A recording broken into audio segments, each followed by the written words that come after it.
C'est Tom. Tom profite d'une pause dans le parc. Soleil, bonne humeur et en plus une boisson pétillante. Mais savais-tu que dans cette bouteille se cache bien plus qu'un simple rafraîchissement? De nombreux aliments, comme les sucreries, le miel ou les boissons rafraîchissantes, contiennent du sirop de glucose-fructose. Mais qu'est-ce que c'est au juste? Examinons-le de plus près. Le sirop de glucose-fructose est produit à partir du maïs. Dans d'énormes installations, l'amidon de maïs est transformé en éléments de sucre, glucose et fructose, par des processus chimiques et des enzymes.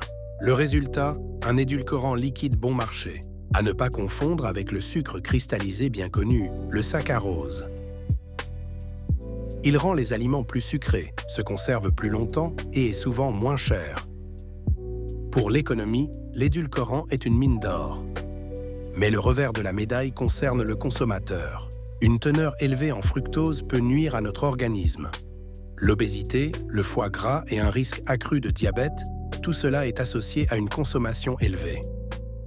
Mais ne vous inquiétez pas, il existe des moyens simples d'éviter le sirop de glucose-fructose. Première étape, lis la liste des ingrédients. Si tu vois sirop de glucose-fructose, il est préférable de chercher des alternatives. Opte plutôt pour de l'eau, du thé non sucré ou des boissons faites maison. Et plutôt que des snacks transformés, pourquoi ne pas manger des fruits frais? Mieux encore, cuisinez et préparez plus souvent vos propres repas. Vous garderez ainsi le contrôle. Tom a pris la décision.